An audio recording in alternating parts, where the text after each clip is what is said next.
right. The Pugilist Podcast. Episode, I think this is 12 now officially. Dude, I don't even know. I look each time because I forget. I think I went through and most podcasts checked don't the playlist. Yeah, podcasts don't last past 7 episodes, so I'm super proud of us. Although I am trying something different because it's under the whole Hack Daniels Media banner. Yeah. So we're putting them out on one feed, but yeah. You know. Do you think we should move to a separate we will.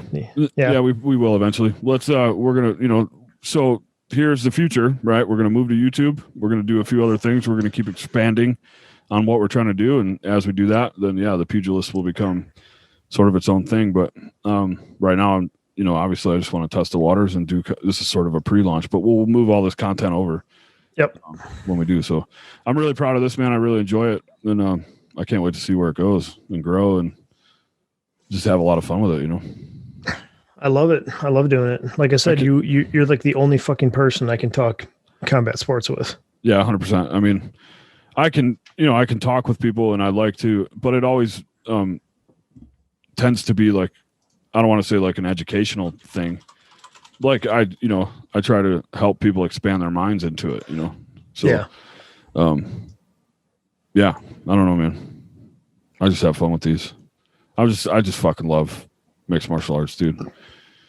Mixed MMA to start, but other fighting sports I can get with, but MMA for sure. I think it's just it's a pure form of human to human combat, Yeah, man. It's like the ultimate, it's the ultimate proving ground from a physical perspective, I think.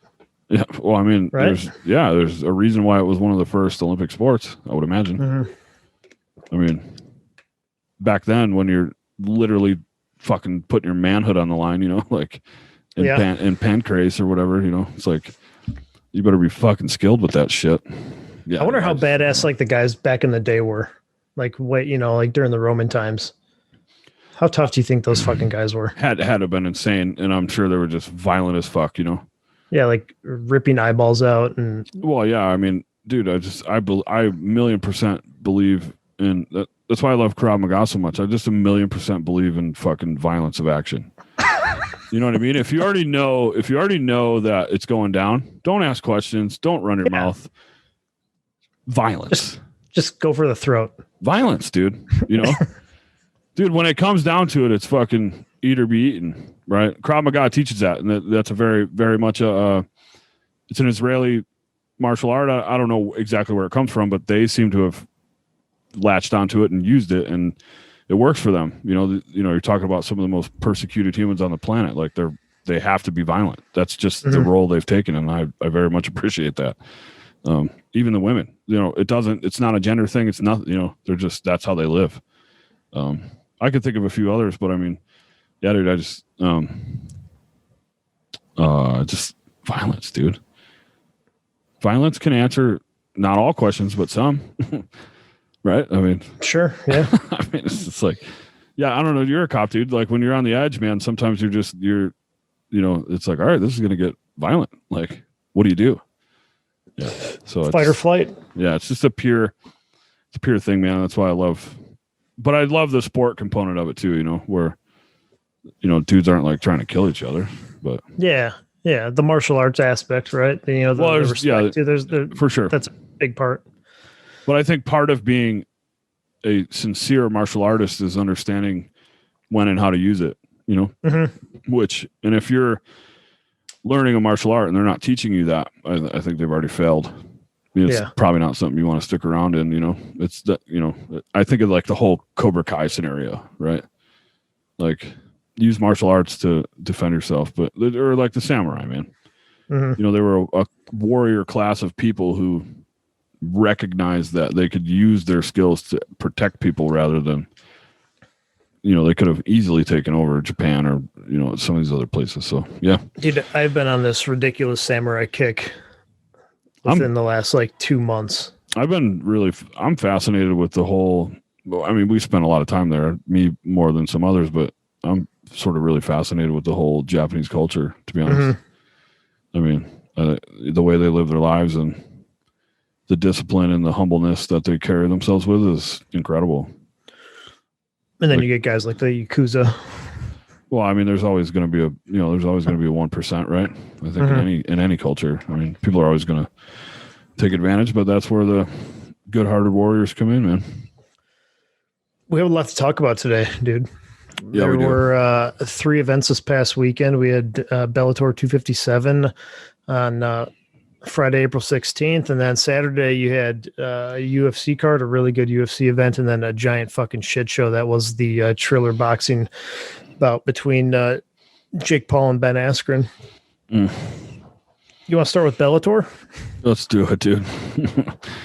Normally, Bellator, like if you've got MMA on the weekends and you've got Bellator and UFC, you can almost guarantee that there's going to be some fuckery with the Bellator event. But courtesy of the boxing event, any issues? Well, with I think that Bellator event, I didn't catch all of it, but from what I noticed, it went off without a hitch. Also of note was the ONE championship, right? So they're really starting to try to break into the American market. I just would encourage, we don't need to talk about it, but I just encourage people to pay attention to that. There's loads of good fighters over there that you just don't know about, even us, guys like who nerd out on this stuff. So Bellator, man. So dude, I noticed we talked last time, we weren't sure if it was like the light heavyweight championship was on the line, which I think actually it was, but it is also a Grand Prix.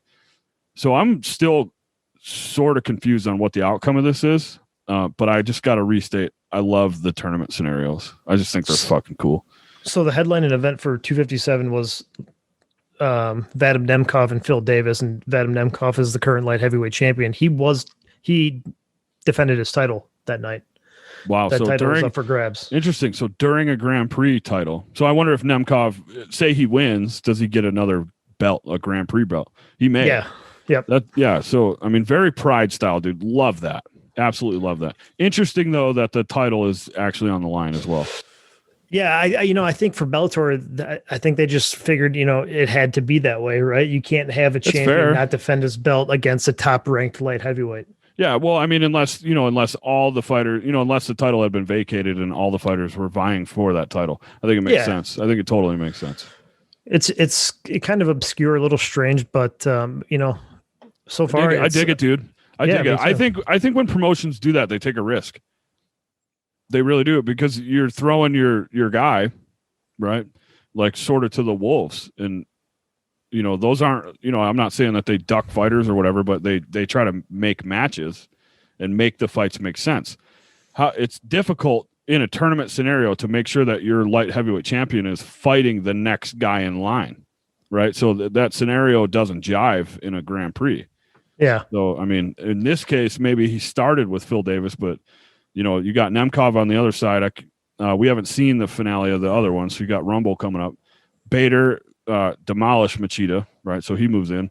Anderson just fucking smoked this young up-and-comer, the Turkmenistani, that everyone was high on. And to be honest, like, he looked good. I just think he was in deep-ass water going into a Grand Prix like this. Like, and I'm not a Corey Anderson fan, but he fucking looked good, dude. Yeah, he looked bulked up. Yeah, he looked sharp. What's interesting is Vadim, the current champion, he's on the toughest side of the bracket. He had to fight Phil Davis, who's a very tough fight, and now he has to fight the winner of Yoel Romero and Anthony Johnson. Which have you seen that? There's a good chance he gets his fucking head knocked off. Well, did you see that recent photo of Anthony Johnson that looks was posted amazing online? He looks amazing. Fucking phenomenal, man. I think insane. I don't know. He's been out for a while, but a guy like that, I think some time off. He was in there fucking fighting Cormier and shit.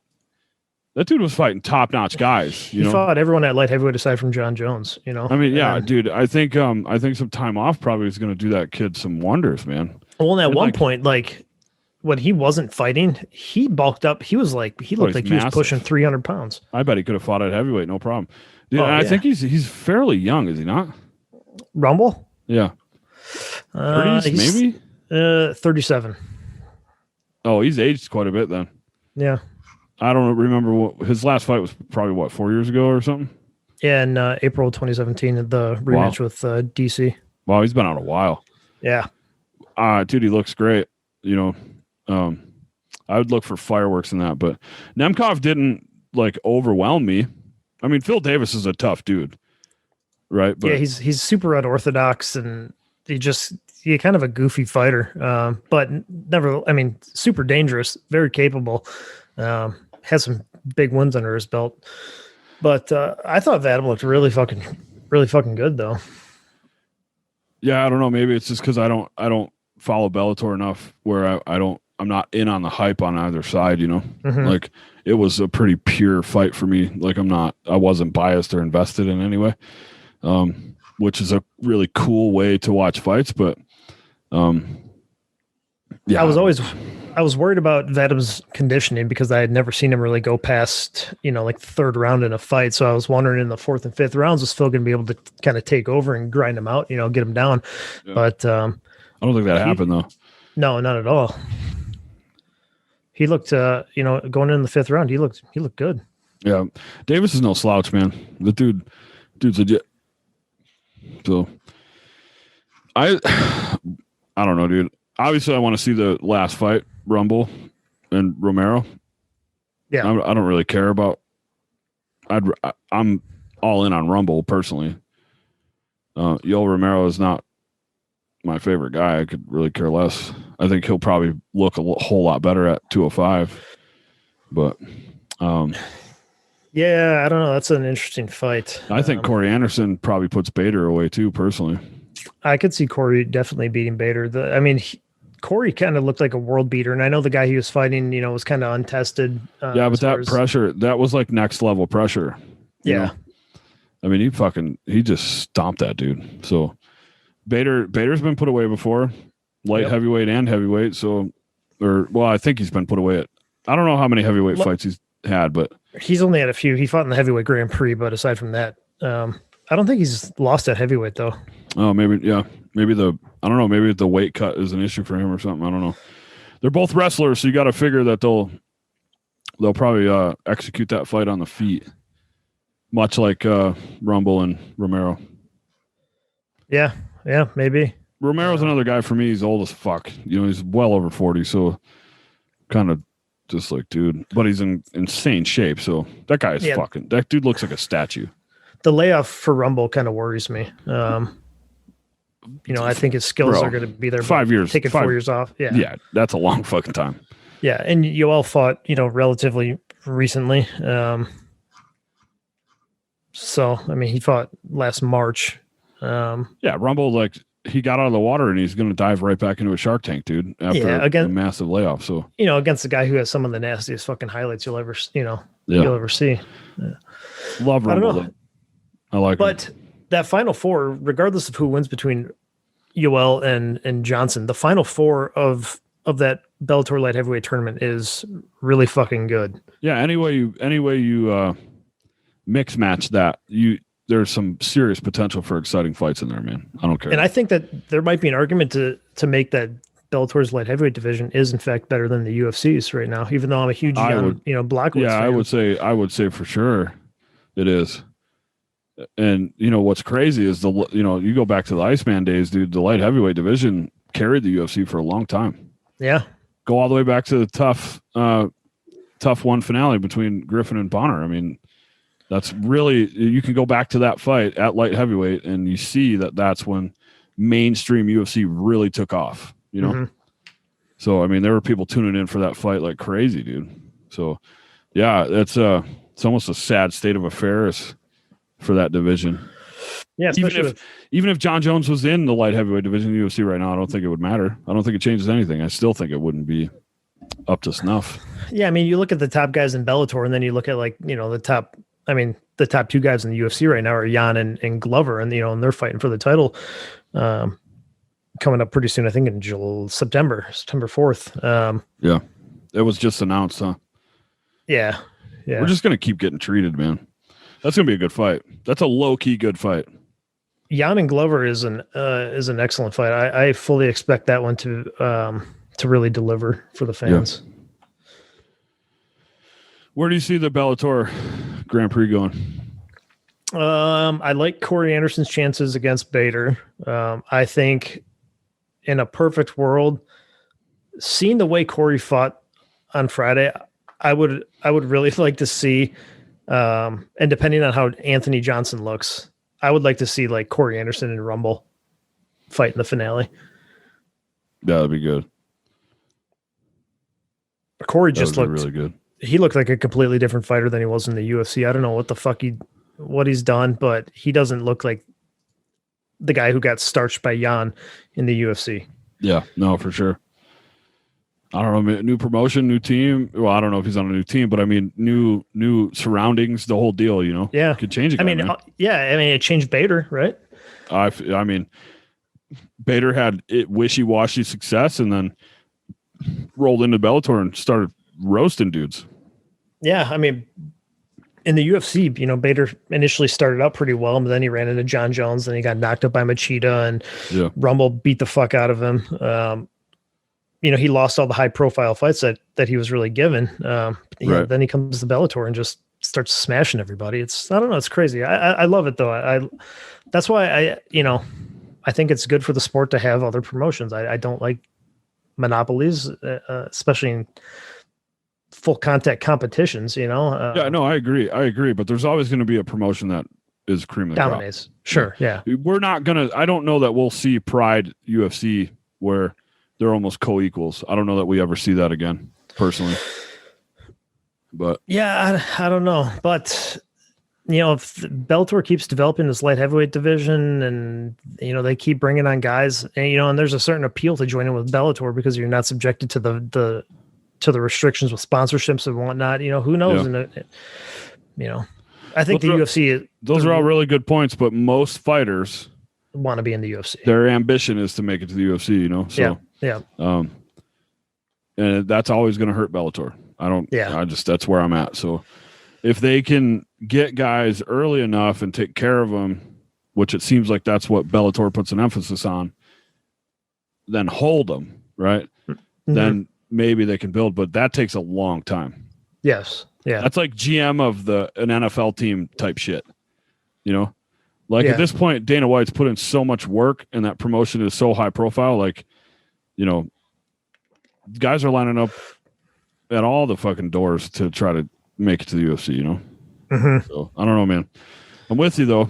I don't like it when honestly, I think if it was just the UFC and I couldn't reach out and see some fights elsewhere, I'd probably get bored with it. Maybe not in 2021 because we're lined up to see some of the most incredible mixed martial arts fights ever. But I mean, I'm with you. What else happened on that fucking card? Oh shit, man! Paul Daly and Sabah Hamasi. Did you watch that fight? I actually missed that one. I need to go back and watch it. Dude, fucking Paul Daly was out on his feet in the first round. Was Sabah he? Tagged him, almost knocked him out. Paul was almost gone. And Daly, he's a vet. He's fought fucking everybody. He recovered and bounced back and ended up stopping Sabah, I think, in the third round. I'm gonna have to go back and watch that. It was a really good fucking fight. Yeah. I stopped him in the second round. Mm. Yeah, I don't remember much of the Bellator card. I don't remember how much I missed. I was coming back. No, what was I doing? Fuck, dude, I don't even know what I was doing on Friday. They only had 4 fights on the main card. They had Daly and Hamasi started off, and then they had a women's flyweight fight, which I thought was pretty good, and then the 2 light heavyweight. That's right. Tournament match. Dude, I gotta say though, I dig that Bellator is so accessible. Like Showtime, it's pretty easy to get. If you want it, it's pretty easy to get. You don't even have to have cable. I'm sure you could just buy the app if you wanted to. Yeah, no, and they're doing a 30-day free trial too. So. Well, I don't know if they're even thinking or gonna do pay-per-views. I don't know. No, I don't think so.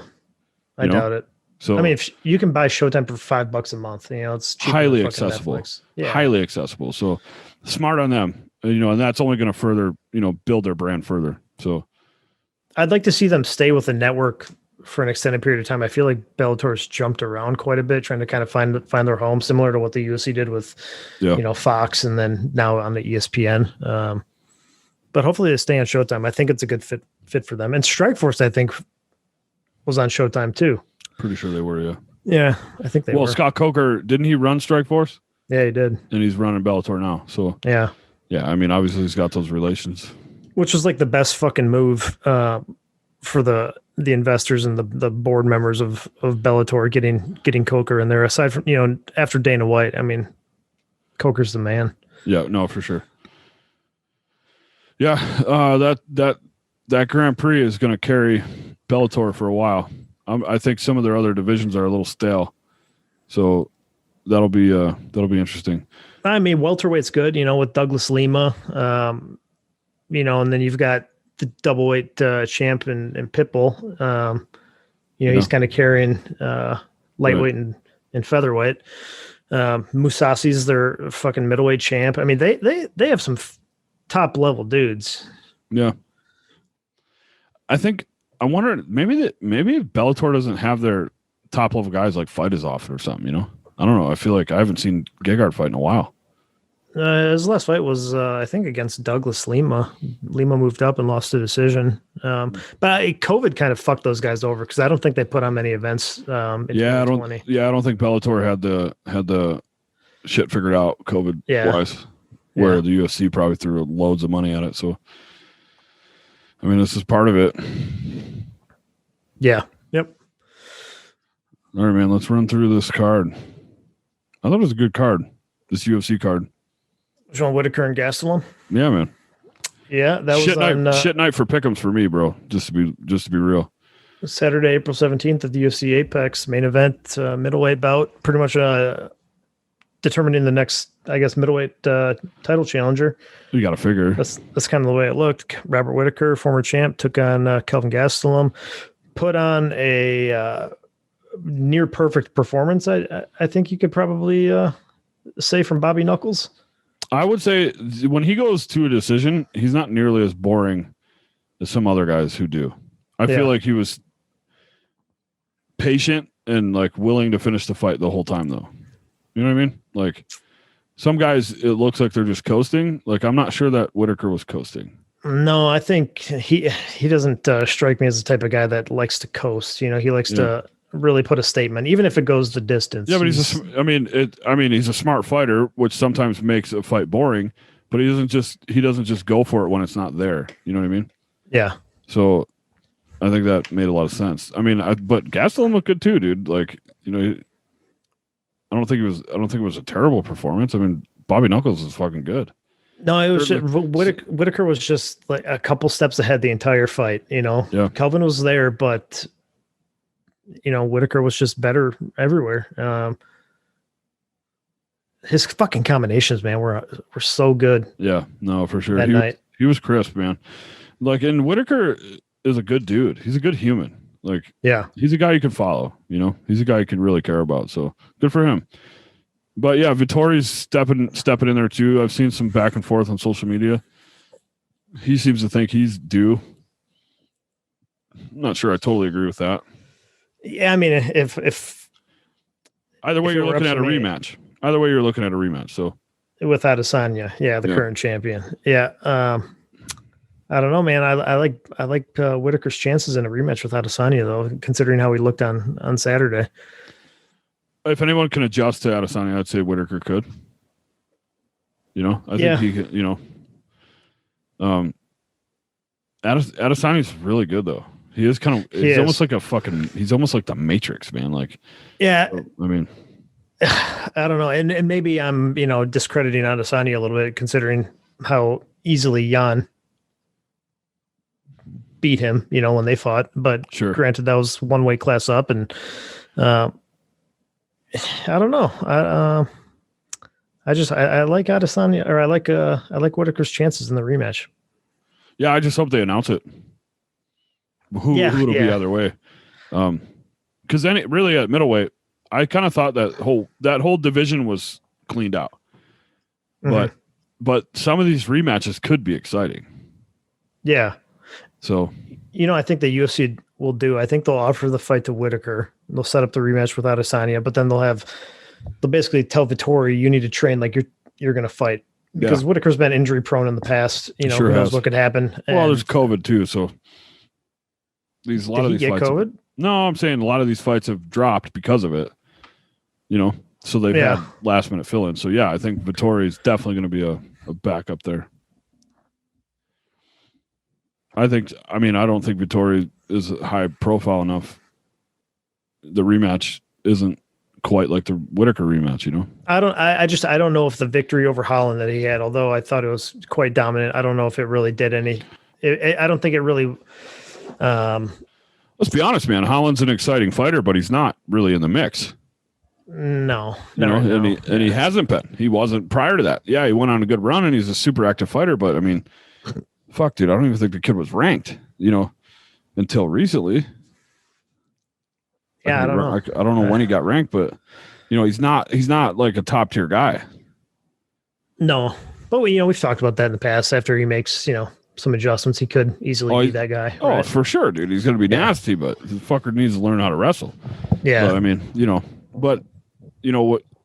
It seems weird to me that the number 6 guy, I think, which Vittori was going into the Holland fight, defends his belt against the number 10 guy, I think Holland was, and then is calling for a fucking title shot. Yeah, title shot. Like, really? In what world does that make sense? I don't know, man. Vittori's on a fucking pretty solid win streak, though. He's beat some very tough dudes. I mean, Vittori definitely has an argument for fighting for the title. And if you look at the fight that he had with Adesanya compared to the fight that Whitaker had with Adesanya beat the shit out of Whitaker, right? Yeah. And he and Vittori had a very competitive fight that went the distance. But I think given the fact that Whitaker was a former champion, you probably have to lean towards him. Yeah.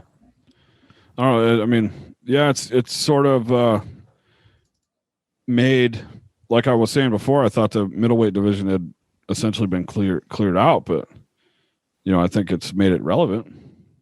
Yeah, it's an exciting division. Then you get, you still have guys like Gastelum, you have Darren Till, you've got Paulo Costa, you've got Holland. I guess maybe Jacare still might be in there. They've got a nice stable of fighters right now. Yeah, I like it. I like that division. Yeah, well, I mean, time will tell. I guess we'll see what they announce. Yeah, Violent Bob Ross, man, he grabbed a win. Wasn't very impressive. I did not get to see that fight. I didn't. Yeah, so that one got moved up when Jakar. Oh, we'll talk about that here in a minute. But the co-main event of this card got canceled because of a shove at the fucking thing. Dude, how Luis fucked Pena, up is that? It was. I mean, I don't know, dude. Luis Pena, he grabbed a split decision. I had him pick to win. He looked good. Looked flowy. Overall, not an incredibly impressive fight, though. Is he the weirdest looking fighter that you've ever seen? Why? Yeah, and he's like super streaky. The guy has the potential to fucking do some crazy things, and sometimes I feel like he just doesn't quite show up. You know who they should pit Violent Bob Ross against next? Isn't that one dude that I fucking really like, Jordan Levitt, the Monkey King? That might be a good one, yeah. I can see some weird shit happening there. Dude, that would be a fucking weird fight, and it would be awesome. I thought you were going to say Yair. Remember that kid with the Mexican kid with the crazy kicks? I actually saw him fight. Rodriguez? Yeah, I saw him fight live. Isn't he a featherweight? That's entirely possible. Oh, yeah, Luis Pena is a lightweight, huh? Yeah, they fought. Yeah. Yeah, Rodriguez is a featherweight. Okay. But who knows? Maybe that fight will happen. I don't know. All right, Tracy Cortez, Justine Kish. That was a pretty competitive fight. No, again, split decision though. I was out with friends, so I didn't get home until the new co-main event between Arlovsky and Sherman. So I missed everything before that. Okay, so Abdul Razak Al Hassan. I kind of thought he would win, but this Jacob Malkoon kid, he pieced him up pretty good, from what I remember, and he, wasn't maybe as exciting as they touted him, but Hassan is not a fucking. He's no slouch. So I think there was some statistic that came out that was like any fight that Razak Al Hassan had that went into the second round, he lost. Like he's a 1-round fighter, it seems. That's fair. He's a big fucking dude too. He's a giant middleweight. Yeah. Yeah. So I don't know if he gassed out or what. The old man Arlovsky, man, grabs a unanimous over Chase Sherman. Arlovsky's chin showed up that night, huh? Because Sherman hit him with some pretty good shots. No, they were trading. Not a crazy exciting fight, but pretty good. dude, Arlovsky looked good. Arlovsky just seems to keep himself in the mix, man. It's the fucking strangest thing. I don't get it. He's like the Belarus zombie. You can't really, really kill him.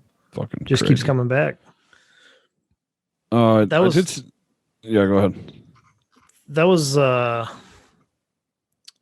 there's some statistic or some record that Arlovsky set, I think, that night.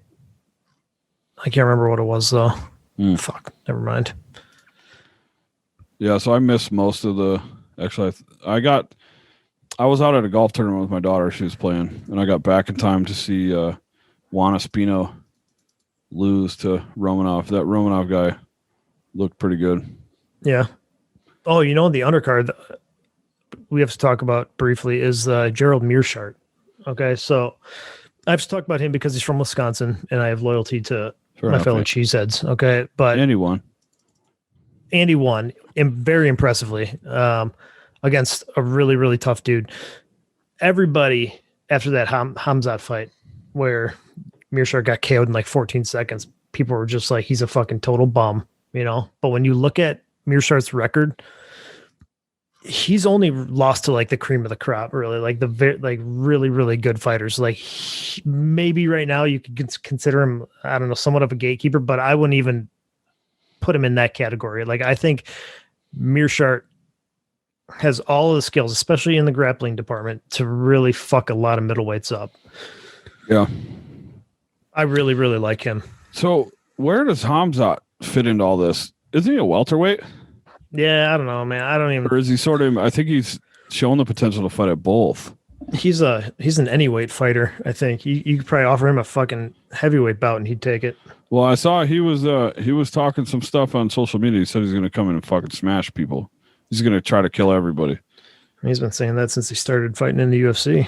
Well, yeah, and to that point he had been doing it. And then he got COVID. So, and apparently it fucked him up. I wonder if he's going to have any lasting effects. I mean, wouldn't that be crazy if he comes back and just he had starts getting his ass whooped? Yeah, so he had lingering effects. Yeah. And that's why he hasn't fought recently. He even said he was done. Like, he had lingering effects of COVID, tried to train, and then fucked himself up. So we'll see, man. But he's in the mix somewhere. He creates quite the interesting little dark horse scenario for us. So I'd be excited to see what happens with him. I mean, I think he could make for a lot of really great fights. Yeah, pretty much at either 170 or 185. Yeah, he's sort of an interesting little floater. Yeah. So I don't know, man. We'll see. It'll be fun to watch. So I kind of moved on here. I'm looking at UFC 261 here, the early prelims. Nothing terribly impressive. Listen, man. We've got to talk about the Triller boxing event. Oh, wait, hold on. We missed the Drakkar Klose, Jeremy Stevens thing. Oh, yeah. The shove didn't look that bad. No, I mean, I guess it seemed pretty typical of a stare down shove, right? Yeah, but I wouldn't expect the UFC's like medical team to like put their fucking reputation on the line though, right? Because it was the UFC medical team, I think, at the UPI that said no, you're fucked. Like, no, I think he went to the hospital. I think Drakkar did go. Well, on their advice though. Oh, yeah. Apparently, Stevens has very strong pushing skills. I guess whiplash is kind of one of those weird things, but still. Didn't he give him didn't he get a concussion? Wasn't that like a visual? Dude. Yeah, dude, that's so strange. Didn't look that bad to me. A way to fucking spoil the co-main event, though, Stevens, you fucking asshole.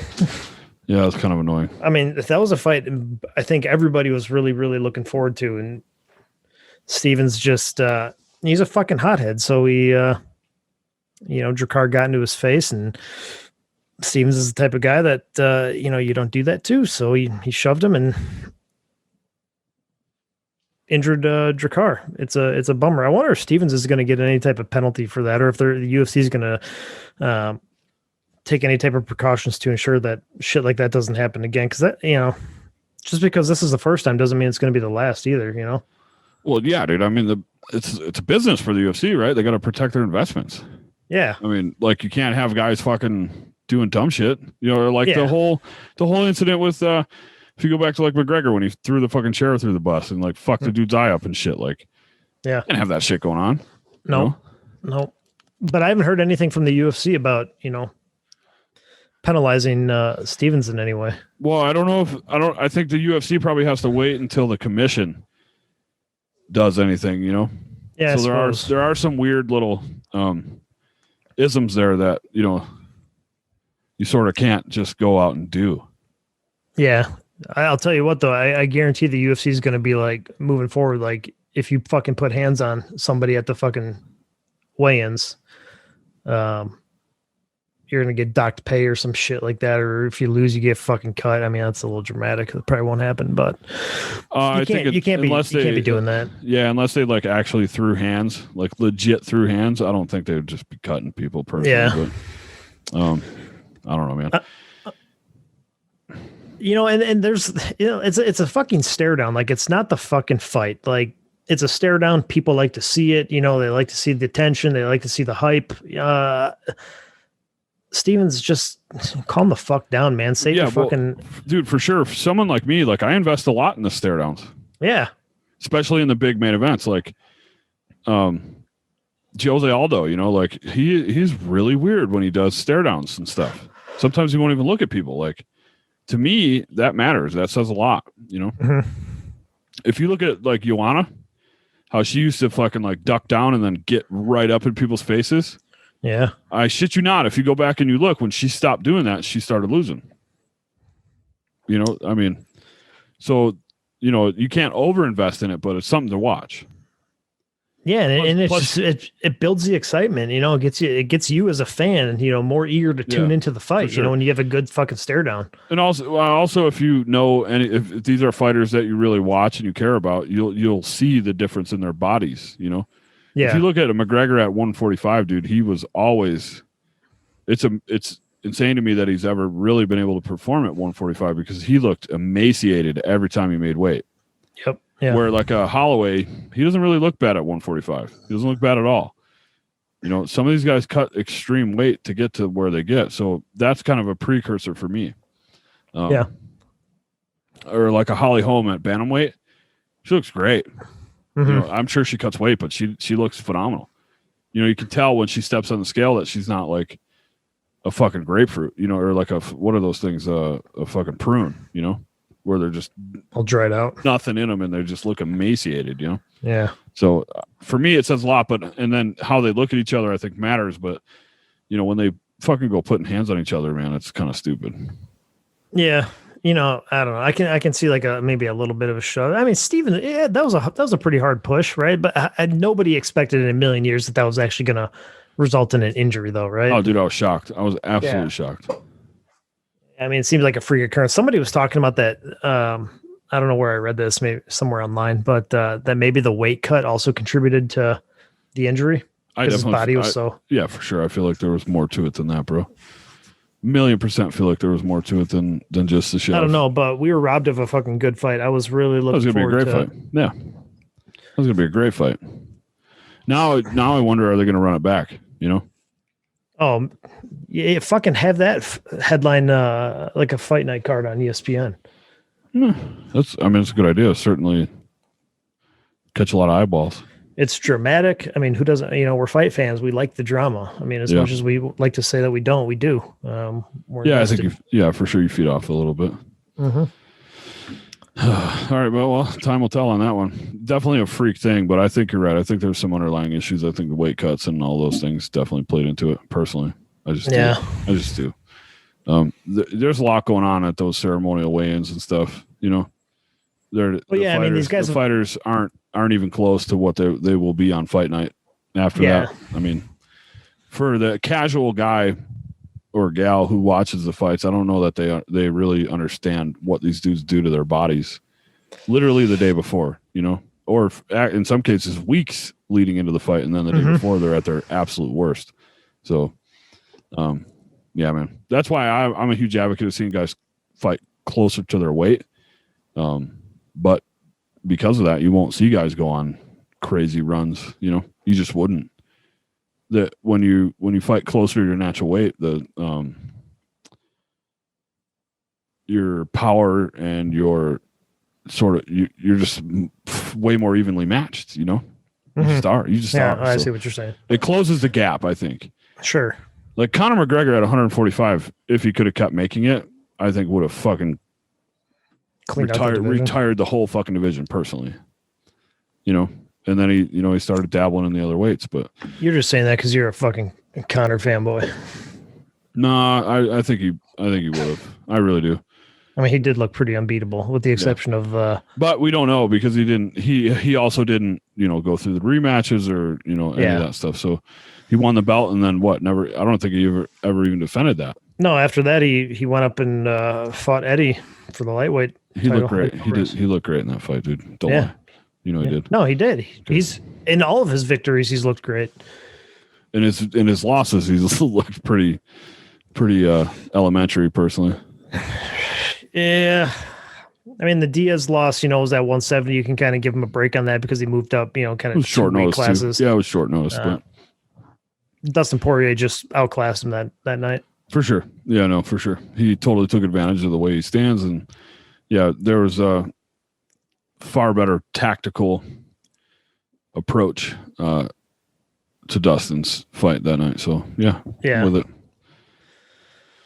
All right, man. This fucking boxing shit is out of control, if you ask me. You didn't watch it, did you? I did watch it. My buddy streamed it from his phone next to while I was watching the UFC. Oh, okay. All 10 seconds of it or whatever it was. It was 1 minute and 59 seconds. What the fuck? For those who don't know, this past Saturday there's a boxing event. It was called the Triller Fight Club. The main event was headlined by Jake Paul, who's everybody knows who Jake Paul is, a YouTuber, kind of a loudmouth, used to be on I don't know, fucking Disney Channel or some stupid ass kids show. Huge following on YouTube, does a lot of like prank videos and shit like that. Who has recently devoted himself to becoming a professional boxer. So he fought Ben Askren. Ben Askren is a retired MMA fighter, an Olympic wrestler who has. I mean, I almost feel like that I could beat Ben Askren in a boxing match. Really? Yeah, I feel like I could. So some of the highlights or the footage or the you got to be careful. The social media stuff is a fucking smokescreen. He looked good. He was cracking pads hard. He looked good. But I think it was all smoke and mirrors, and I think it was just about a payday. I'm not saying the fight was rigged in any way. I'm just saying he got paid nearly $500,000 for that. Well, I think something came out that he's making over $1 million for the fight. Yeah, well, they're saying that fight was probably one of the most pirated fights next to McGregor Mayweather. Oh, really? Yeah, but I'm sure with the pay-per-view buys and all that stuff, of course he's going to take that fight. Yeah, I mean, I'd fucking fight Jake Paul for $500,000. You know what I didn't know though is fucking Askren's a couple months or year, a few weeks or some off a fucking hip replacement, dude. I didn't know that shit. He had a major hip surgery. I don't know how I didn't know that though. I don't know if he hid that or I just didn't look hard enough because I don't care. But wow. If you grew up watching Pride Fighting Championships, you understood the concept of a freak show matchup, and this was boxing's equivalent of that. This was a freak show fight between, a rising, I don't know, loudmouth wannabe boxer and a retired MMA fighter. This is not good for boxing. No, it's horrible. Sideshow fights. Yeah. Because some real dude's going to go in there and fucking clean that kid out, Well, I mean, you look at Jake Paul's professional boxing record. He's 3-0 right now, but he hasn't fought a boxer yet. Yeah, hasn't fought a real boxer. Let me just say this though, he does train. He makes a serious investment in training. Like he legitimately trains. Yeah. Now you can question his camp and all these people. He's probably surrounded by loads of yes men. I mean, the kid's a fucking multimillionaire. He was before he ever started fighting. So there's something to be said there. He doesn't have to fight. He does fight, right? But and he takes it seriously. But to think he's going to achieve anything insane, I mean, I don't know, man. Well, And you're right, he hasn't fought a real boxer yet. That's my biggest issue. Listen, I'll give Jake Paul all the credit in the world for putting the hours in the gym and learning the art and coming out fighting like a boxer. Like you can't deny that. I mean, Jake Paul looked good. He looked in shape. He looks like he's taking the training seriously. But at the end of the day, if you want to be a boxer, you need to fucking fight boxers. And if you're not doing that, you're a fucking joke. Yeah, no, but I mean, and what's crazy to me though is he's going to make a shitload of money while people are laughing, you know? Yeah. So, yeah, it's unfortunate. But what's annoying though is how many guys are sort of playing it up. You're playing into it, you know? They're placating the whole thing, and it's driving me kind of crazy. Like, well, I mean, there's really not a real MMA fighter on the world that even needs to bother with that. Like, no, but when you're seeing giant fucking paydays like that, you're going to get a lot of people biting, right? well, of course, dude. But I mean, so here, you know, the thing is, like, boxers always call MMA guys to the ring. Very few boxers go to the MMA side. Mm-hmm. Like James Toney, I think was probably James Toney was probably the first, but the only serious one was actually Holly Holm. Yeah, Holly. Yeah, but she's a boxing champion, a kickboxing champion, and crossed over and became a world MMA champion in the UFC. She was doing it before anybody was. James Toney fought Couture. You know, he was a pure boxer. I mean, he got ankle picked and choked out quick. Yeah, it was. I mean, that was a joke of a fight. Boxers can't cross. MMA guys can. Ray Mercer came over and he had an exhibition bout with Kimbo Slice and lost that one, but then he fought one professional fight, I think, against former UFC champion Tim Sylvia, and he knocked fucking Tim Sylvia out cold. That's right. Yeah, you're right. Man, you got a depth of knowledge, dude. You go way into the database sometimes. I watch a lot of fights. I know. I would have forgot. I just forgot about that. I probably watched it, but yeah, I mean, the knockout between Ray Mercer and Tim Sylvia, it was just so insane.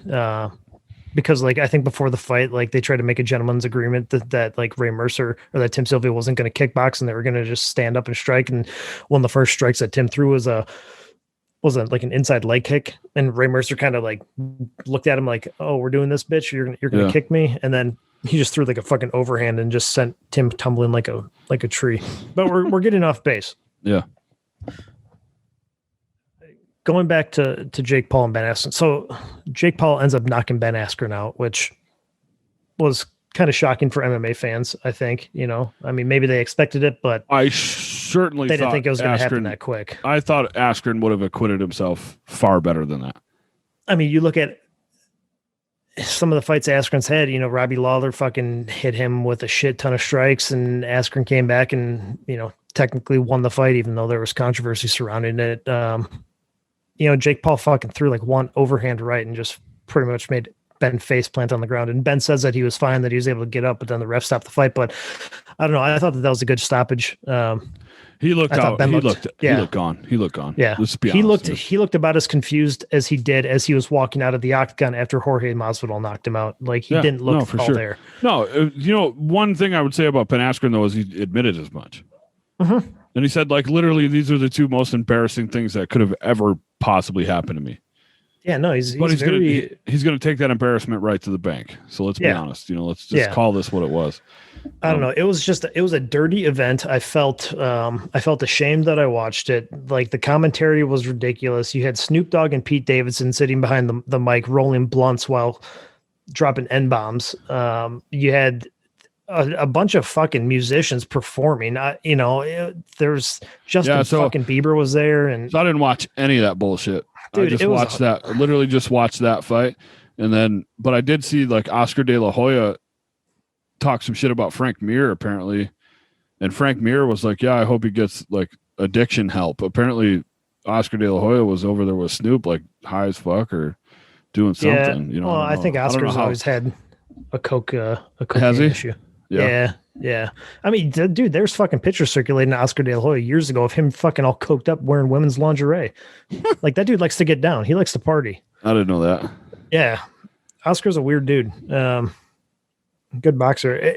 Speaking of Frank Mir, like Frank Mir represented himself very well. I don't know if you saw that fight. I watched that fight. I'm going to have to go back and watch that though. Frank Mir fought a guy named Steve Cunningham, who's, you know, in his 40s, you know, quite a few losses in boxing, but nevertheless, like a a legit boxer. And although Frank Mir lost the decision, Frank Mir, former UFC heavyweight champion, Frank came in, fought a good fight.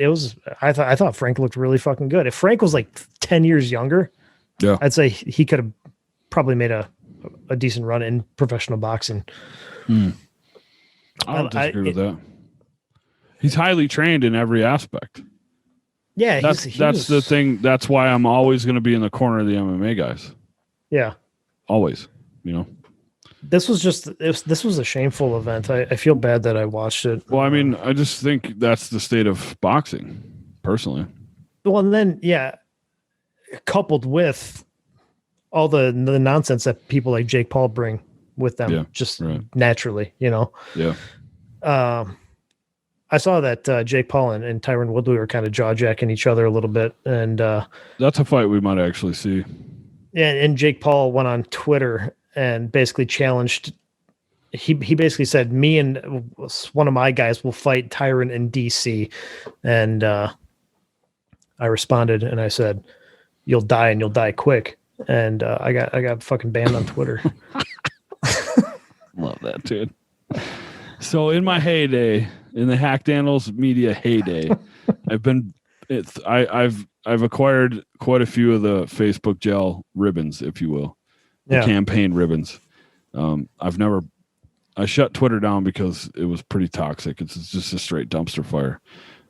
Although Twitter is really good for sports, so I'm probably gonna have to find my way back to that. But I laughed way too hard when you messaged me that. I was actually kind of relieved after it happened because I was like, it's good. Like, I have to take a break from Twitter now. Like, you banned me from the platform. Like, I could still go on there, but I couldn't like anything. I couldn't. Pretty sure Twitter anything. Is how we reconnected, isn't it? I believe a couple years ago when I first moved to Utah, you were like, I knew I'd find you fuckers on one of these things. Yeah, I think so. Yeah, I think so. Look at that. Wild, reunited via social media. But I'm effectively back up on Twitter, and I was a 12-hour ban, but it was kind of therapeutic. On your personal account or the pugilist account? No, on my personal account.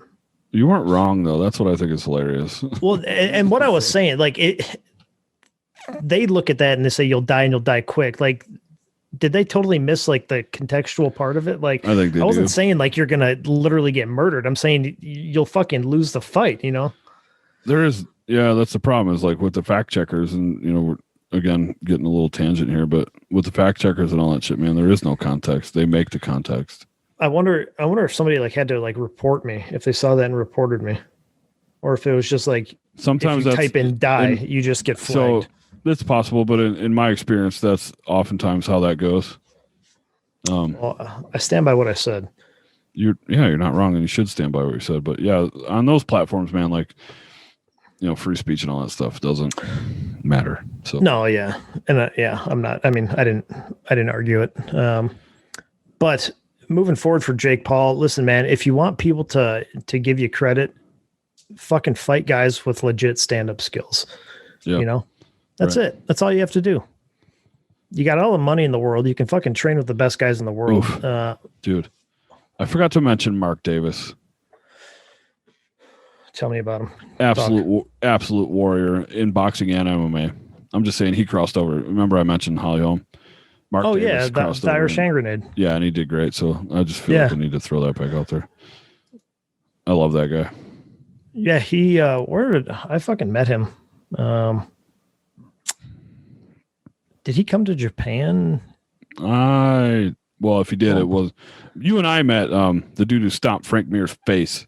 Yeah, we met Wes Sims and Mark Colm Hammer. Yeah. And it was supposed to be what was Randleman, but I don't know what happened with him. Randleman got injured or something like that, so Wes had to take a spot. And he didn't come. And then Randleman, I think, died a couple years later, did he? He died in 2016, I think. Yeah. Yeah. Well, yeah. Dude, do you remember that fight we saw? Yeah, it was awesome. Dude, Wes Sims, who's like 6 feet 10 inches tall, fought a little Japanese dude who was like 5'8" or something like that, and triangle choked him in like a minute. Yeah, it's fucking so stupid. Just kind of. I mean, it was like we were in some weird Okinawan fucking auditorium, like a marine was fighting. That and he got fucking knocked out with a head kick. Yeah, that we didn't necessarily know, but like we kind of met.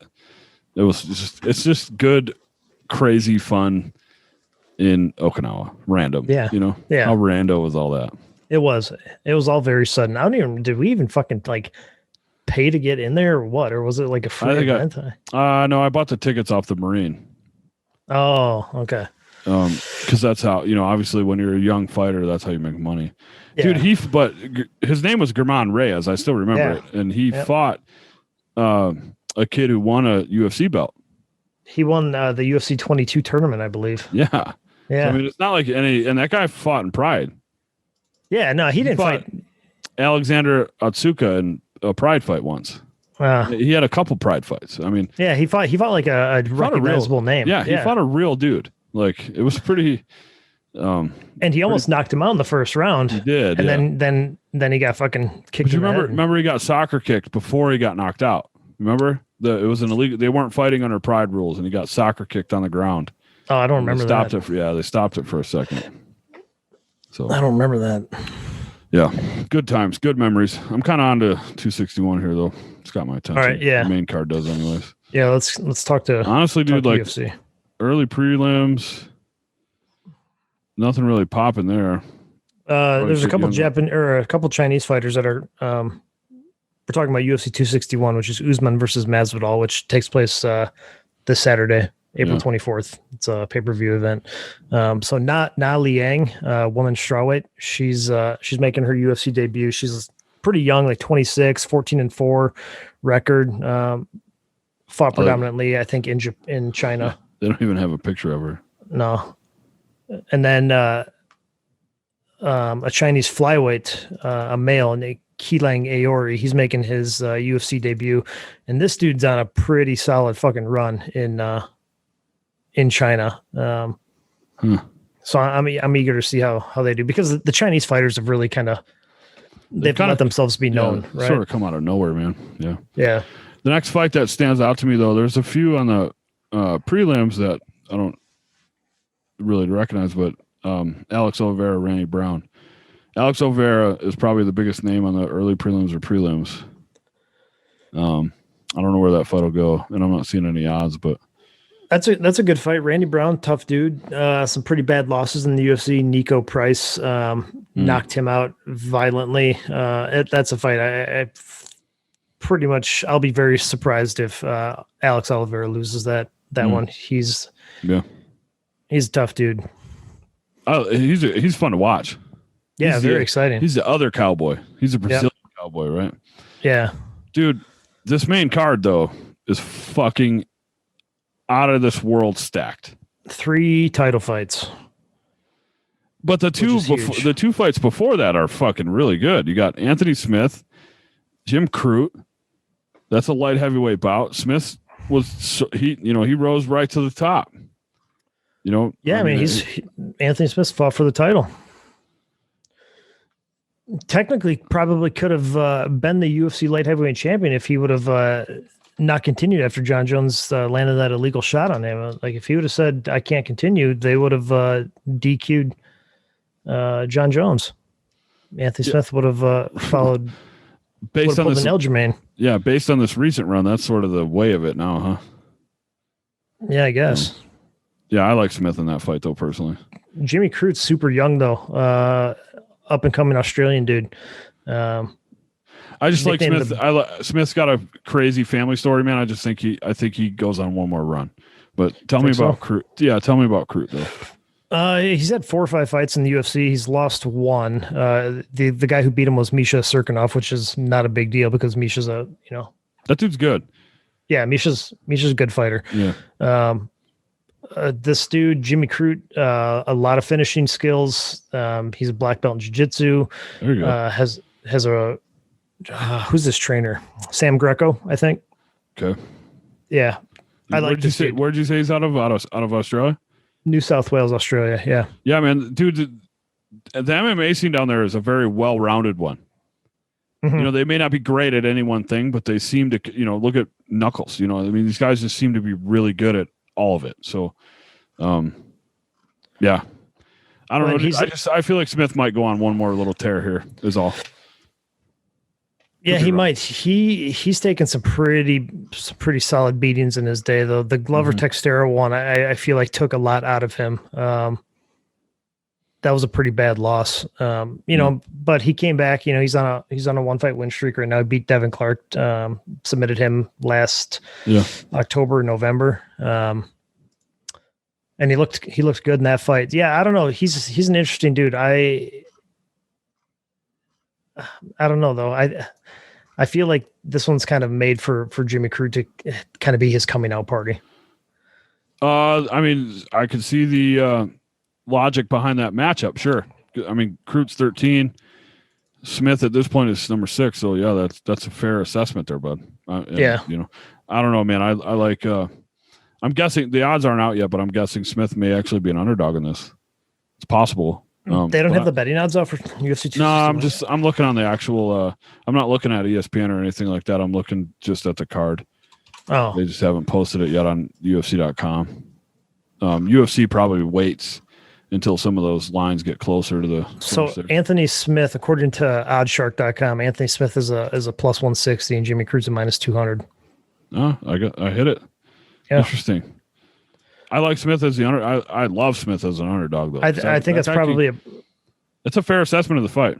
Yeah, I probably lean towards Jimmy Crute, but I think if you're a betting person, you might maybe want to throw some money on Anthony because like when he shows up, he's nasty. He's hard to deal with. You know? Yeah. I think there's probably some underlying mental stuff there for him, but that maybe he doesn't talk about, but. Anthony has just had some really amazing performances, some really amazing finishes. Like he's knocked out and stopped like a shit ton of like legendary dudes. He's knocked out Rashad Evans, knocked out Shogun. He's choked out Volkan. He's choked out Gustafsson. Yeah, I mean he beat a fuck ton of guys. Yeah. And Jimmy Crute, you know, the first I guess big test he had in Misha Serkinov, you know, he lost that one. So I don't know if you're a betting person, probably put some money on Anthony. Yeah, that's where I'm at with it. Uriah Hall, Chris Weidman, bud. That's a good fucking middleweight fight, man. Yeah, it's a great fight, and they're way closer ranked than I would have expected. You got Hall at 9 and Weidman at 11, man. He really fell down.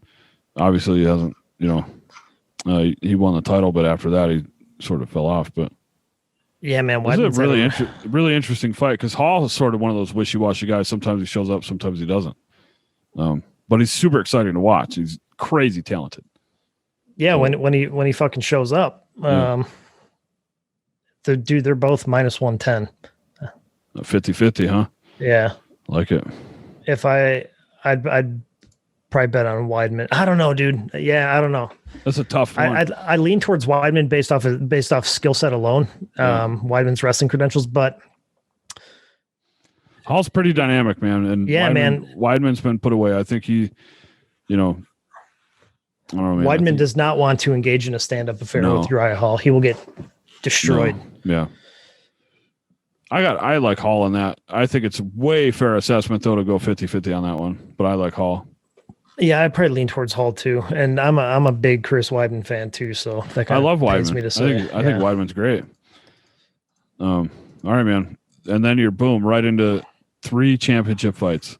Yeah, first title fight of the night is going to be a women's flyweight title. Reigning and defending champion Valentina Shevchenko is fighting a very tough, very angry Brazilian powerhouse named Jessica Andrade. If you haven't seen either one of these ladies fight, they are killers. Yeah, this is a treat. Andrade looks great at 125, but I think Valentina just puts her away. According to Oddshark, Valentina's minus 400. Jessica Andrade is a plus 300. That's interesting. I thought it would be a bigger gap than that. Think so? Really? Yeah, I think Andrade definitely has the potential to be a pretty dangerous opponent for Shevchenko, but at 125, she's Queen Bee, man.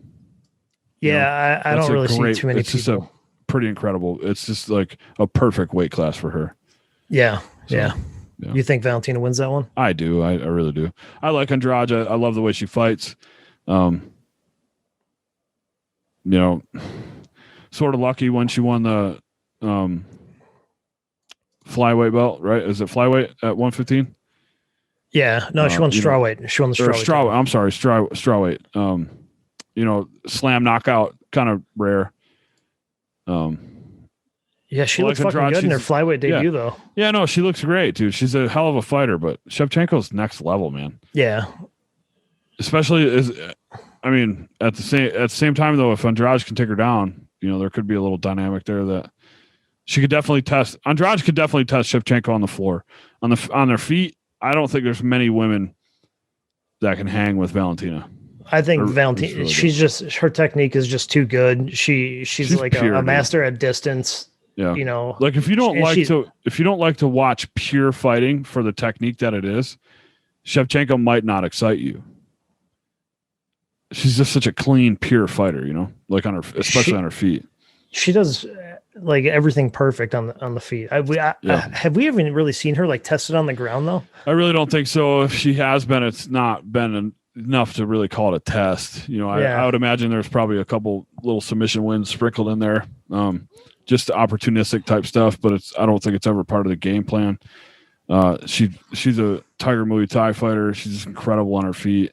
Well, and the fight she's lost in the UFC, she's dropped 2 fights to Amanda Nunes, and those were, from my memory, they were stand up, and they were stand up fights, and Amanda was just a bigger fighter. Amanda could knock dudes out.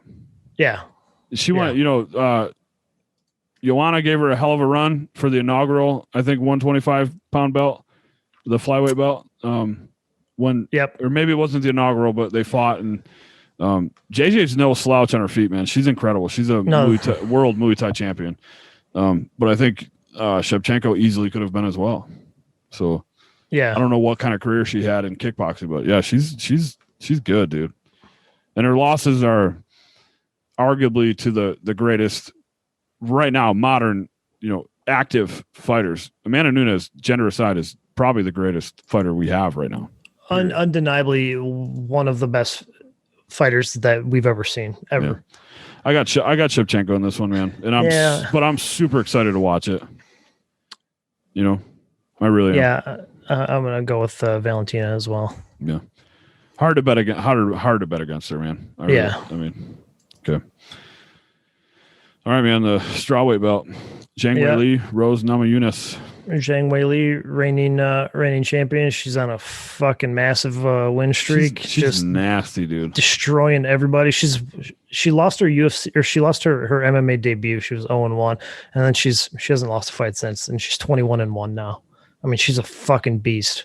If you follow her, like, she's a great follow on Instagram. She's fucking incredible, and she trains her fucking ass off. Did you see her kicking pads today? Hard. Yeah, it was nuts. Like back and forth. Yeah. Dude, trains her ass off. Pure martial artist. She's great everywhere. I don't think we've really seen her tested on the floor.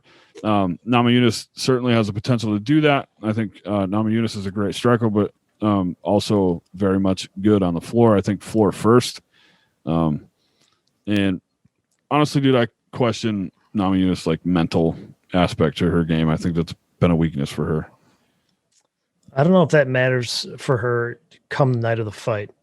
It may not. I feel like she's able to shut it off. Like maybe she's a head case leading up to the fight, but like when the doors close, like she's zoned in.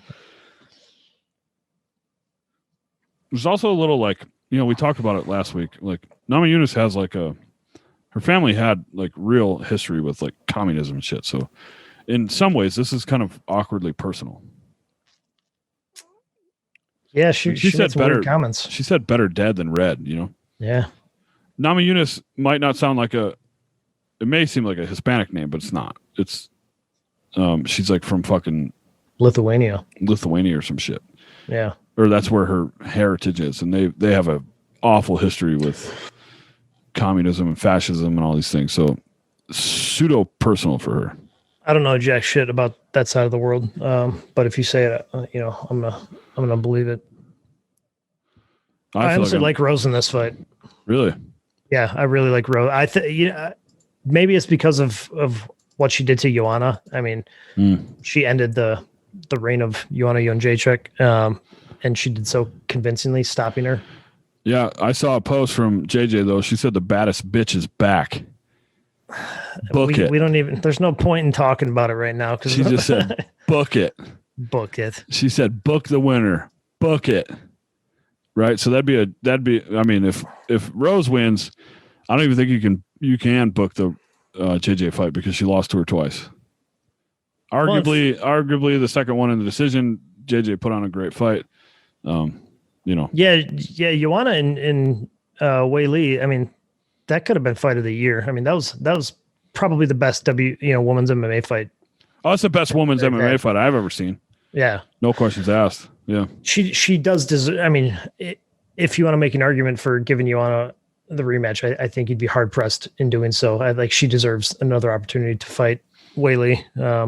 Considering how good that fight was. Well, she's done an incredible job for that division, period. I think JJ is in a position where she can almost ask for anything she wants, and the UFC will give it to her, So, yeah, she's in a good position. Hopefully, I'm seeing more on Instagram. I follow JJ. I like her a lot. I think she's a great fighter, great person, but I'm seeing a whole lot more like modeling and sort of, that component to it. Oh, I think she's got like one foot out the door. Yeah, I think it's a pretty serious distraction. I think she's already started to focus on what's next. What type of modeling? Wei Li has not done that. What type of modeling is JJ doing? Not like OnlyFans shit, but like whatever she does in Poland. She's a Puma girl.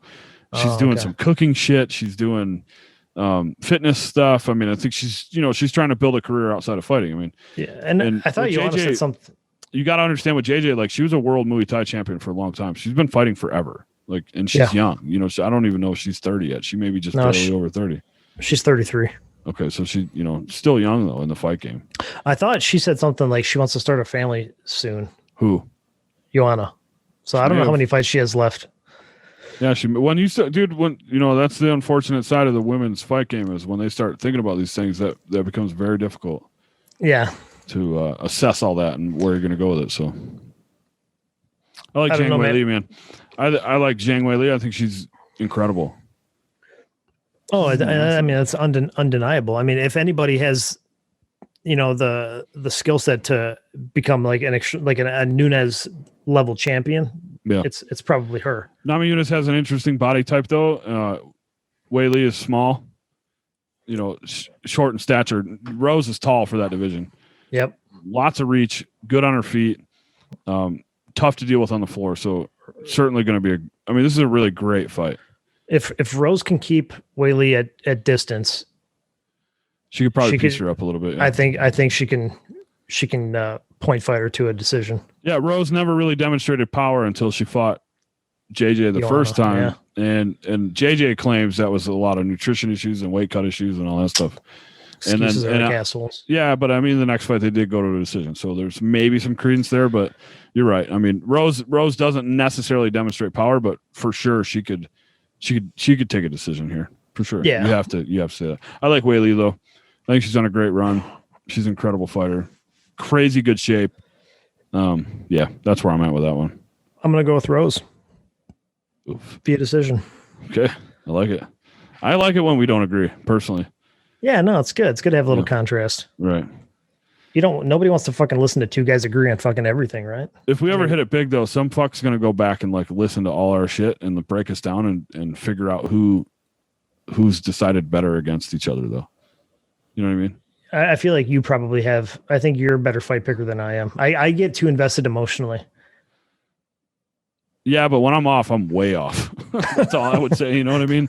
Like when I don't pick a fight right, I'm usually shockingly incorrect. You know. Sometimes my emotions, like I picked Jan to beat Reyes. Like I was extremely convinced that he was gonna not just beat Reyes, but he was gonna fucking destroy him, and he did. So sometimes when I'm on, I'm on pretty well. Yeah. But I'm wrong a lot too. That's the fight game, man. Yeah. All right, Kamaru Usman, Jorge Masvidal. I actually don't like this fight. I don't even dude, we've talked about fucking Usman before, and I've told you, like, I will stand on this hill and die on it. Like, I think Usman is on path to be like the greatest welterweight we've ever seen. I am so fucking high up on him, on his skill set, on his background, on everything that he does. Like, I love seeing Usman fight. Yeah. I'm such a huge fan. Listen, man, I love Masvidal, but I understand what he is. you know, he's a journeyman. And there's respect there, man. That's hard to be a journeyman. You got to have it all, and you got to be able to fight anybody at any time, and he's proven that multiple times. Yeah. But I don't think a full training camp gives him enough to beat Usman. And the last time I saw Usman fight, he looked incredible. And yeah, I thought he was just a sort of rinse, wash, repeat version of George St. Pierre personally. And towards the end of St. Pierre's career, he's pretty boring. So yeah, I mean, dominant but boring. Yeah. No, you can't question. Dude, dominance in mixed martial arts equates oftentimes to boring. Sure. Yeah. Right? Unless you're just on a fucking crazy knockout streak, which is rare. Let's be honest. Yeah. Unless you're in the heavyweight division. I mean, the heavyweight division sort of stands alone. But sometimes when these guys go on these crazy long title runs, you know, it's like golf. Like they just get it done. But it's not necessarily always exciting to watch. Usman is not that guy. He's not that type of guy who doesn't. So based on his last fight, I have to agree with you there. Yeah, like Gilbert Burns hit him with some good shots, and Usman adjusted, and then he fucking destroyed Gilbert Burns. And Usman, I've said this before.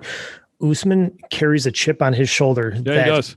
That offers a unique challenge to his opponents, and it gives him this edge that I don't think too many other guys can adjust to. Yeah, no, I'm with you. I find myself, and I don't care for Usman as much. I don't think he's nearly as marketable as some other guys, but he's going to be an incredible champion. But I love Masvidal, but I don't think he can get it done. I don't think a full camp matters. I think Masvidal has a place in that division. I think he's great for the division. I think he can fucking fight anyone, anytime he wants. And a lot of people are going to tune in. But Usman, I think you're right. He's next level, man. I just, I think he gets it done. I think, and again, I'm thinking with emotions. I feel like this fight, Usman is going to show a side of him that we haven't really seen yet. And I think that not only is he going to beat George, but I think he's going to maul him. Well, so I think it's a little shot to Usman that a guy came out of fucking nowhere, cut 20 pounds on 6 days notice and went the distance with him. Mm-hmm. You got to figure that's a kind of a what the fuck moment. And I think based on his last performance that we saw Usman make the necessary adjustments. Yeah. And I think for me, I think he may even put Masvidal away. Yeah.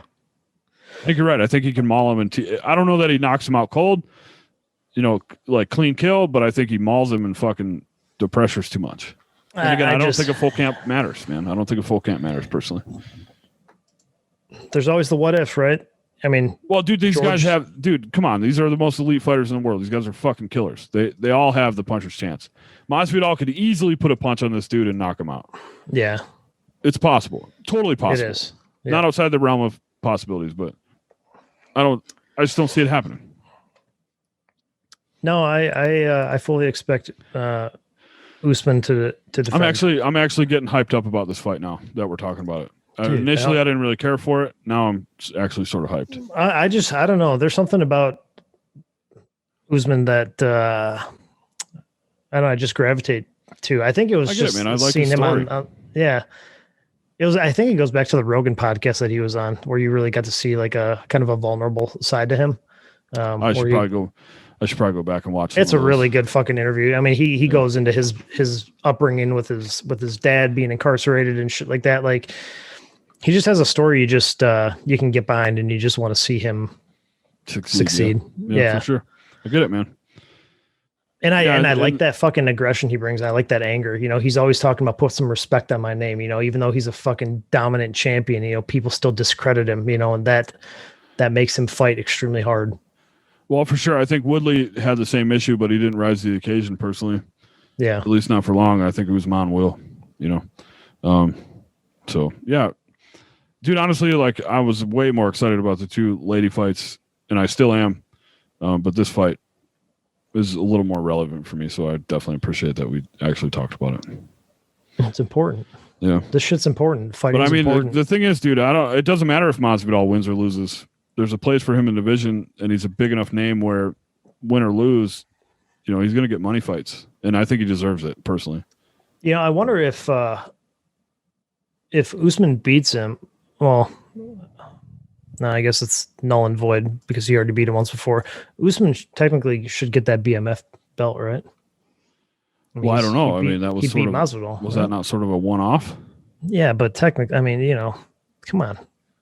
Jorge lost his next fight after he won that belt. He should have given the BMF. I didn't care about the whole BMF belt to begin with. I don't care about McGregor floating these belts around. I think it's not awesome for the sport. It's too boxing-ish. Yeah, in a way, you can kind of see it kind of happening with McGregor Poirier. Like, that's obviously the fight to make. If you're talking, I don't understand the McGregor belt thing. You have to explain that to me. Well, it just happened. It's just some shit that he mentioned. I don't think it's a real thing. He just mentioned it kind of along the lines of BMF because Poirier decided to fight McGregor rather than fight for the title. Like, Poirier was in line to fight for the title, and he should have. Yeah. But McGregor supersedes the title. So he's like, fuck it, make a couple belts. I'm in a league of my own. He's not exactly wrong. Yeah. In the lightweight division right now, you want the red panty night, you fight McGregor. The belt doesn't matter. So if anybody who beats McGregor gets a fucking belt, then? Well, I don't think it's real. I just think it was something he was floated. But then somebody on social media even like did a mock-up, dude. They were really gorgeous belts, yeah. And I think the BMF thing totally set it up. And I thought selling the fight as like the baddest motherfucker with Diaz and Masvidal, pseudo journeyman fighters. They've always kind of been around, not necessarily title contenders per se. Yeah. But always super relevant, and they're always going to sell fights. I thought it made sense, but it can really disrupt a division. The flow, yeah, sure. Yeah, the natural flow of things. And if you're just talking about pure sports, I don't like it. I want to see this fucking McGregor belt picture. It was on Instagram. There were two of them. Somebody mocked it up and just built it basically exactly how he thought he would envision it. So, yeah, but a guy like McGregor, he transcends the entire sport. He's got fucking almost 9 million followers on Twitter. That's fucking huge. That's nuts. Yeah. It's absolutely insane. Dude, I'm a broken record here, man. We're getting just some treats, some just tasty treats every week. We're treated very nicely as MMA fans. I'm scared to see what 2022 brings, man. I don't know that they can repeat this, dude. Yeah, they can, man. It's the UFC. They can do whatever the fuck they want, man. They'll just keep going and going and going. Yeah, they'll go until the fucking wheels fall off. Fuck, I hope so. And I don't even think the wheels are ever going to fall off. Dude, honestly, these 3 champion fights easily could have been main event pay-per-views on their own, standalone, over the next 3 months. Instead we get them in one card. Like, we are fucking spoiled. I love it when they do that, and they only do it maybe like, you get maybe one. I can only think of multiple. Yeah, dude. Maybe one a year. I can only think of maybe 5 or less occasions where they've done this before, and I love it. Yeah. I do love it when it's like wicked stacked. I'm gonna have a shitload of people at my house because of my tournaments this week, so I'm fucking. I'm paying the bills. I'm fucking getting the fights, dude. I'm gonna have a lot of people around. Sometimes that's annoying for me, but on a big night like this, I can tolerate it, and I'm totally with it. So, meanwhile, I'll be sitting in my cold, dark basement in front of my fucking computer screen, monitoring Twitter on one monitor and then watching the fights on another. I sort of like watching fights that way, though, in solitary. Yeah, I prefer to do that. Maybe my wife will come down and well, we're talking like real fight nerd status, though. I don't have a choice to watch the fights with a shitload of people. It's just my reality right now. Yeah. So you guys all vaccinated? Not quite. I'm sure we may have some COVID issues here. I don't know. We'll see. My wife is. Shout out to her. She's a fucking tough one. That one. She got the vaccine. She got the J&J, and the next day they canceled it. I get my first one tomorrow. Yeah, I'd scheduled mine through the VA. I'm going to Costa Rica with my wife, and I'm not willing to sacrifice it. Otherwise, I would not have got the vaccine. I didn't even fucking set my appointment up. My wife did. She's like, "You're getting vaccinated." I'm like, "Okay." It's whatever, dude. Yeah, you got a baby to think about and all that shit too. So And honestly, I'm so sick and tired of the social distancing, isolation shit. Like, I want to see my friends. I wonder where the athletes are at with some of these vaccinations. That could delay your fights. That could fuck with your future because this isn't easy to get through. You get one shot and you got to wait like 21 to 28 days and you're going to get some effects. So, I mean, that could really fuck up a fight camp if you're trying to plan for that, you know? Yeah. Yeah. So, it's interesting. That's not something that fighters are really talking about. You know, who's vaccinated, who's that's not, a good point. I haven't seen anybody I haven't seen anything really regarding fighters getting vaccinated. Yeah, I really haven't either. And I just want to put it out there for the record, like the whole Namajunas Weili communism thing, I don't care for it in sport, in MMA personally. I know it's relevant because this is a personal story for a lot of these guys. It's a very individual sport. I don't care for the politics in any sports. I don't like it. You know, this is not for me, but and to be honest, I don't think it added to this fight's profile whatsoever. What do you think Colby's going to do moving forward now that Trump's out of office? You think he's still going to be rocking the fucking MAGA shit? Maybe, but his whole shtick is gone. Yeah. You know, it depends on how close he got to the Trump family. And if you see Colby Covington, here, you heard it here first, folks, on the Pugilist. If you see Colby Covington still riding the Trump train, Trump runs in 2024. Guaranteed. Donald Trump or one of his kids? Any of them. Any Trump. A Trump is running in 2024. Mark my words. You know, the guy who lives like 2 or 3 houses down from me has a Trump 2024 banner in his fucking front yard. Already? Yeah, I think it's kind of ridiculous. I was kind of hoping we could maybe let that lie for a while, but yeah, I don't know, man. We'll see. Trump's, you know, maybe the Pugilist podcast can take advantage of Trump's new social media platform when it comes out. What's that? Trump, I don't know. He hasn't announced it yet, but he's making one because he's banned from everybody else's shit.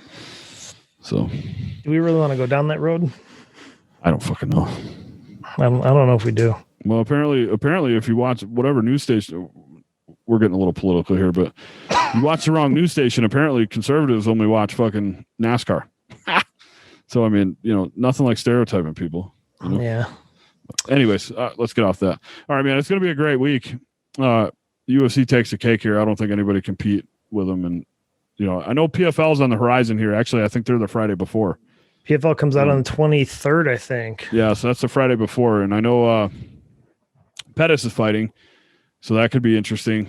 The rest of the guys I didn't really notice. We're kind of glossing over that, but PFL is definitely somebody to keep on the radar, or an organization to keep on the radar for sure. And that's on fucking ESPN Plus too. And so PFL used to be a World Series of Fighting. They rebranded. They've got a lightweight tournament, I believe, kicking off on April 23rd, headlined by former UFC champ Anthony Pettis fighting Clay Collard, who's a UFC vet. So I kind of want to get one of those shows under my belt before I really dive into talking about it. All right. I'm going to watch that one. I may not have ever. Well, if it's on Friday, I'm going to watch it too. I don't think I've ever seen it. So. I fucking enjoy. I mean, World Series of Fighting. That's where Gaethje came up. You know. Yeah. Okay. Yeah, you're right. But I didn't know Gaethje until he got to the UFC. I wasn't paying attention. Marlon Moraes. You know, he was a dominant champion over in World Series of Fighting. So I like that. I like that organization. And again, I don't think you can oversaturate the MMA market. You know, there's only a few organizations out there that are really doing things. So it's good to have. I'm looking forward to PFL's new season. All right, my man. Going to be another good weekend. Yeah. It just keeps on rolling. More fucking MMA, the better. Yeah. Oh, I'm with you, dude. 100%. All right, man. We'll jump. We'll catch up again next week, dude. All right. Sounds good. Okay, my man. Later.